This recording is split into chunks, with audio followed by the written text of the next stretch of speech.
lo dijo en la primera hora. Muy bien, estamos en la recta final de nuestro espacio, 8 de la mañana con 39 minutos. Vamos a tomar contacto a esta hora con Carlos Hernández. Vamos a hablar de temas de migración. Él es director de Ayuda en Acción. ¿Cómo le va, Carlos? Bienvenido, qué gusto. Hola, muy buen día. Muchas gracias por la invitación, Fabricio. Encantado de saludarlo. Estuve invitado yo a este conversatorio, lamentablemente no me coincidieron los horarios, para hablar con ustedes justamente sobre estos temas vinculados a la migración, a la xenofobia, a través de un proyecto llamado Integra. ¿En qué consiste Integra, Carlos? Exactamente. Bueno, el programa Integra es el programa de la Unión Europea que ejecuta tanto en Colombia, Ecuador como Perú y que busca la integración socioeconómica de personas en situación de movilidad humana venezolanas en estos tres países. Está implementado en Ecuador por una alianza de 3 organizaciones internacionales que lideramos desde Ayuda en Acción, con la participación también de Hayes y de CHIS, y en otro proyecto también gestionado por el PNUD, ¿no?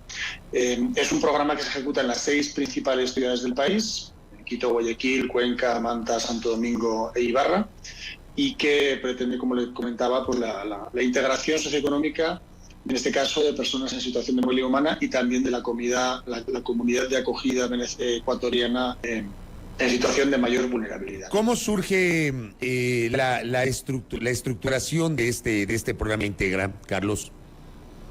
Pues mira, el programa, sabiendo un poco que el fenómeno migratorio venezolano lleva ya una serie de años desde que ha iniciado, y que seguramente en una fase inicial la principal tarea que había que realizar era realizar una atención humanitaria, pero que poco a poco, con el paso del tiempo, lo que hemos visto es que lo que se necesita es hacer una integración económica, una integración social.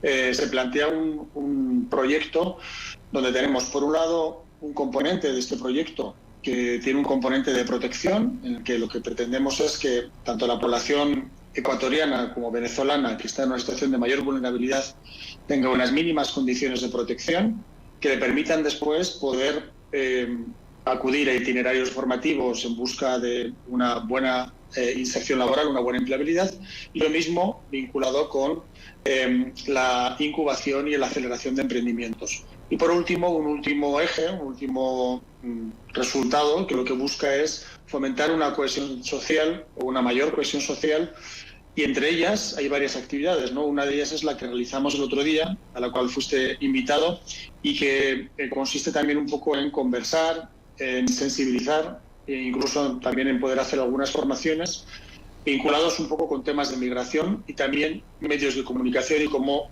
con frecuencia estos temas son tratados en los medios de comunicación y en las redes sociales. Usted ha hablado del fenómeno migratorio de Venezuela. ¿Es el que mayor preocupación genera hoy en la región, Carlos? Es el más numeroso, sin duda, ¿no? Hay 3 grandes fenómenos migratorios en la actualidad a nivel mundial. Uno está producido por la guerra de Ucrania, otro por la guerra de Siria, y el tercero es el fenómeno migratorio venezolano, ¿no? Hay que comentar también que, bueno, primero nadie migra porque quiere, ¿no? En este caso, el fenómeno migratorio es un fenómeno que es común a nivel de la población mundial. Hay aproximadamente 281 millones de migrantes en el mundo. Esto supone más del 3,6% de la población migrante en el mundo. Teniendo en cuenta un poco las cifras del Ecuador, por ejemplo, en Ecuador son más de 780.000 personas las que han salido del país, eso supone el 4,5%, y en los momentos más fuertes de la salida de población ecuatoriana hacia otros destinos, justo después del feriado bancario, se llegó a estar en torno al 7% de la población. Entonces, bueno, sí que es un fenómeno, en este caso ahora mismo el fenómeno migratorio venezolano, importante en la región, porque supone que el 20-21% de la población venezolana ha salido de su país buscando pues una mejor situación económica, ¿no?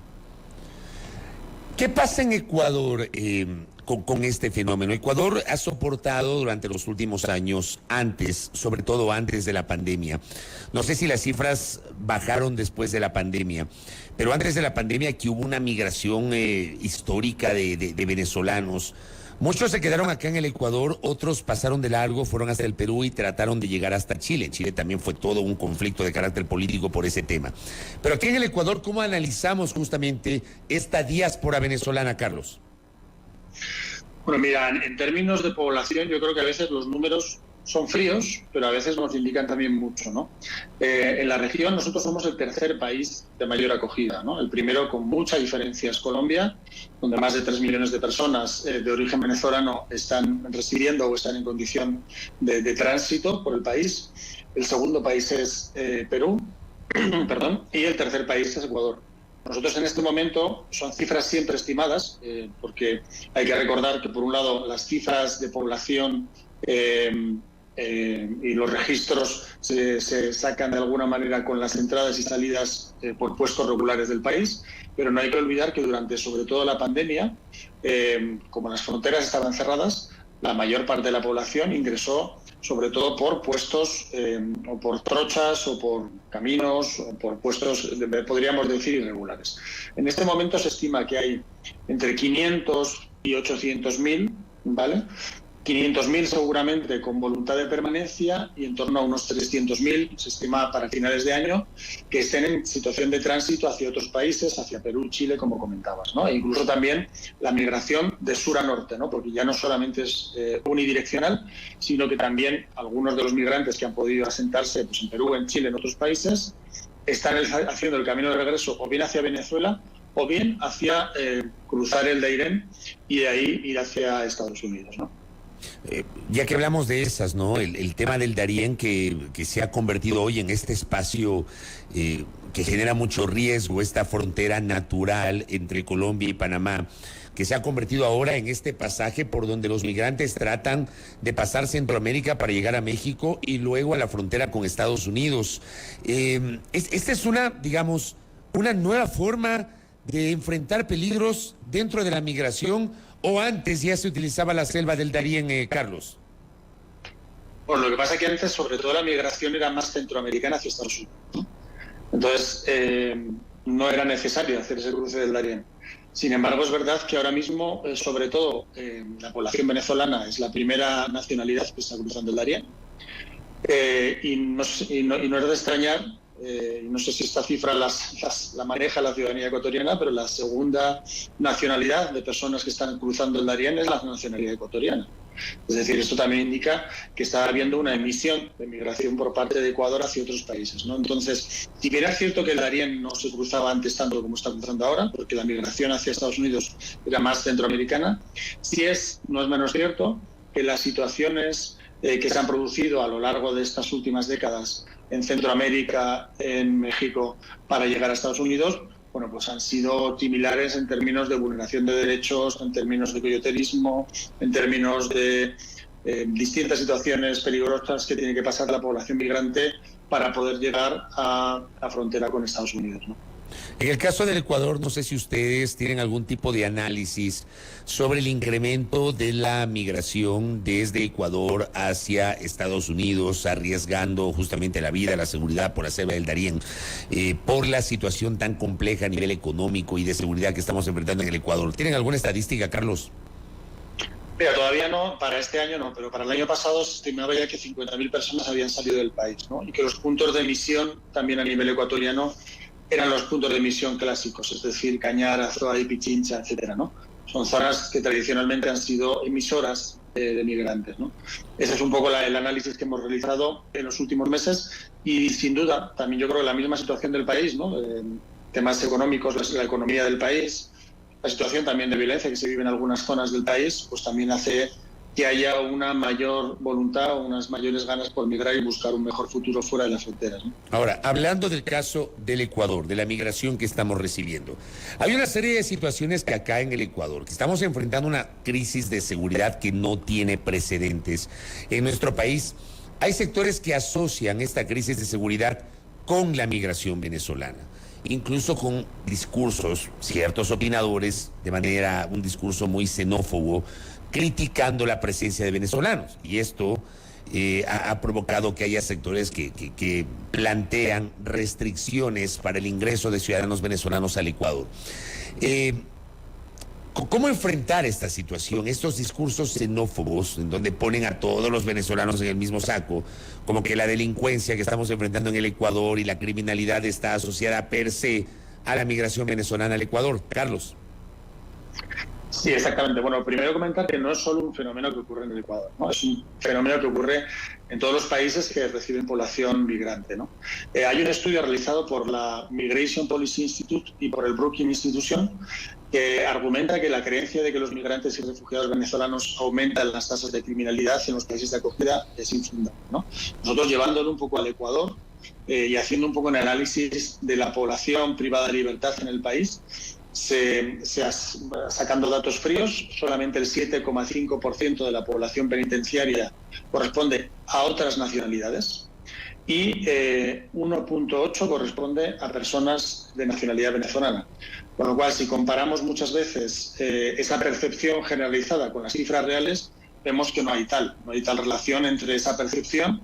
Y yo creo que muchas veces, como te comentaba y se comentó también en este seminario, viene un poco dado por cómo se utiliza la comunicación, tanto en redes sociales como en algunos casos en los medios de comunicación, ¿no? Como a veces se estigmatiza la población migrante, en este caso venezolana, y se le relaciona con temas vinculados con delincuencia, con narcotráfico. Nosotros hemos realizado un estudio, un social listening, y en este social listening, que se realizó durante 2 meses en 2 redes sociales, que fueron Facebook e Instagram, pusimos 3 palabras: migración venezolana, Ecuador, y con esas 3 palabras veíamos en qué tipo de noticias, en qué tipo de contenidos estaba relacionado, ¿no? Y el 75% de estos contenidos, el 75% de estos mensajes estaban vinculados con cosas negativas, ¿no? O sea, estaban vinculados, como te digo, con delincuencia, con narcotráfico, con palabras como clandestino, delincuente, etcétera, etcétera, ¿no? Y frente a eso, ¿ustedes cómo evalúan la respuesta del Estado ecuatoriano, Carlos? Bueno, ahí hay que comentar varias cosas. Lo primero, en términos de esta nueva, que no es tan nueva, de hace casi un año, situación de visa excepcional, la visa VIRTE, que desde septiembre del año pasado el Estado ecuatoriano y particularmente el Gobierno impulsó. Yo creo que es una buena apuesta hacia la integración. Yo creo que si queremos que la población, en este caso venezolana, pueda contribuir a la economía del país, tiene que estar regularizada para que después pueda ser contratada en relación de dependencia y hacer sus aportes a la seguridad social ecuatoriana. Pero lo mismo si quiere incubar un emprendimiento, quiere desarrollar un emprendimiento, para poder regularizarlo y poder pagar los impuestos, tiene que tener también su situación migratoria regularizada. Entonces, en ese sentido, pensamos que este decreto, estos 2 decretos que salieron, fueron impulsados para la regularización migratoria, es muy positivo. También entendemos que se nos va a quedar corto, ¿ya? Porque hasta el momento van en torno a 177.000 personas que se han registrado. Ustedes saben que primero hay que registrarse, después sacarse la visa VIRTE y después la cédula de ciudadanía. Y hasta el momento se han registrado en torno a 177.000 personas, de las cuales, cuando estábamos pensando, y la meta inicial era en torno a 350.000. Es decir, estamos en torno a la mitad. Posiblemente sería interesante que se ampliaran los plazos como para que hubiera una mayor acogida y realmente esta situación de regularización migratoria fuera un poquito mayor, ¿no? Por otro lado, en términos de acceso a crédito, en términos de acceso a vivienda, en términos de distintos servicios, muchas veces también se ve complicado si no se tienen esta situación migratoria en condición de regularidad. Con lo cual, es uno de los principales requisitos, ¿no? Está claro que sí. Hay otra suerte de mito. Algunos dicen que es una realidad, yo lo manejo como mito, de que los venezolanos han venido acá al Ecuador a quitar el trabajo a los ecuatorianos. ¿Hay alguna estadística que permita confirmar o cuestionar esa suerte de mito, Carlos? Sí, bueno, igual como te comentaba hace un rato, esto no es solamente no se produce solamente en el Ecuador, se produce en cada uno de los países que son receptores de población migrante, ¿no? Hay un estudio de la OIT, ¿no?, que apunta que una persona migrante venezolana puede llegar a ganar hasta un 61% menos que una persona ecuatoriana con su mismo nivel educativo, ¿no? También ACNUR, en una encuesta realizada en 2019, afirma que el 71% de las personas migrantes venezolanas han expresado sentirse discriminadas por lo menos en alguna ocasión, ¿no? Y solamente un 17% de la población migrante venezolana está trabajando en una carrera relacionada con su trabajo. Trabajan más horas por menos dinero y normalmente ocupando nichos del mercado laboral que la población, en este caso ecuatoriana, no quiere trabajar. Son normalmente, y no es un fenómeno único que ocurre con la migración venezolana en Ecuador, ¿no? Ocurre con todas las migraciones cuando van a sus países de destino. Normalmente ocupan nichos de trabajo, nichos del mercado laboral, que normalmente la población, en este caso ecuatoriana, no está tan interesada en desarrollar. Ya, pero por ejemplo hay casos en los cuales probablemente dentro de la informalidad, y justamente porque probablemente la mano de obra venezolana resulta más barata, hay sectores que se decantan por contratar venezolanos y no ecuatorianos. ¿O es falso eso?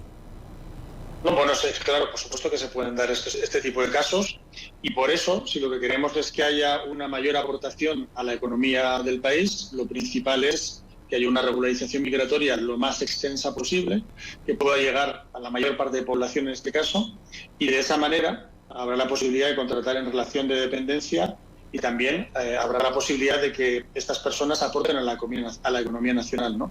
La otra también, en términos estatales, es que el Ministerio de Trabajo, pues también a través de las inspectorías, puedan llevar a cabo un trabajo también de revisión, de inspectoría, que permita de alguna manera, pues a las empresas que están contratando sin papeles o en negro, como se dice vulgarmente, bueno, pues puedan recibir una sanción, ¿no? Para que de alguna manera se fomente la contratación en relación de dependencia siguiendo la normativa ecuatoriana. ¿Qué podemos hacer desde nuestra condición de periodistas, de medios de comunicación, de opinadores, con nuestras audiencias, para contribuir a debatir este tema, ¿no? Este tema debe generar un debate, pero también para tratar de clarificar algunos conceptos que se posicionan masivamente, Carlos. Sí, exactamente. Como comentábamos hace un ratito, existen muchos estereotipos que circulan en torno al fenómeno migratorio. Yo creo que es fundamental varias cosas. Por un lado, el rigor en las fuentes, ¿no? Cuando comentábamos hace un ratito el tema de que se asocia la palabra venezolano con delincuencia, y luego vemos que en términos de población privada de libertad, y en términos también de delitos, es un número inferior, muy inferior, evidentemente, al de a la población ecuatoriana en este caso, pero sin embargo es verdad que existe una estigmatización. Pues para eso lo más importante es ir a las fuentes, contrastar bien las fuentes, que sean rigurosas, eso es por un lado, ¿no? Por otro lado también muchas veces vemos en las noticias titulares que hacen referencia al origen a la nacionalidad de las personas en los titulares, ¿no? Y esto, quiero que se me entienda bien, si cada vez que aparece la palabra venezolano, no sé, comete tal delito, o persona venezolana comete tal delito, si hiciéramos lo mismo en este caso con personas ecuatorianas, estaríamos posiblemente compensando de alguna manera la información de uno y otro lado, ¿no? De origen de uno y de otro. Pero sin embargo solamente se utiliza normalmente con nacionalidades que no son la ecuatoriana, ¿ya? Pero por eso finalmente también se genera una percepción de que parece que solamente son los venezolanos los que cometen delitos y no los ecuatorianos, ¿no? Hay otras medidas que se pueden utilizar, ¿no? A veces se utiliza el lenguaje de una manera más sutil, con metáforas, con alegorías, pero que de alguna manera también expresan connotaciones negativas, ¿no? Por ejemplo, expresiones como tsunami migratorio, ¿no? Claro, cuando escuchas la palabra tsunami, estás pensando, Dios mío, que se nos viene aquí encima la gran... Claro, es uno escucha tsunami y piensa en el maremoto, pues, o sea, en la ola enorme de 10 metros de altura. Exactamente. Ese sería otro, por ejemplo, de las posibles medidas que se pudieran implementar desde los medios de comunicación y las redes sociales. Y por último, entender que la migración en ningún caso es ilegal. Puedes tener una situación migratoria irregular, pero no eres ilegal, ¿no? Y luego, por supuesto, la migración no es una amenaza. Nosotros entendemos que la migración es una oportunidad para el desarrollo también de los países, ¿no? Carlos, gracias por sus aportes para hablar sobre este tema, sobre la migración, sobre la xenofobia, que son temas que hay que debatir. Muy gentil, Carlos. Muchas gracias, Fabricio.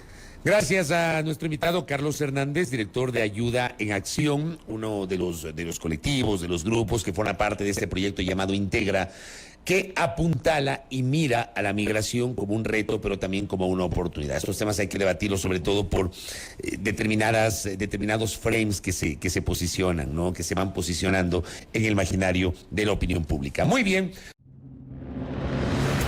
Primera plana. Todas las noticias, todas las voces.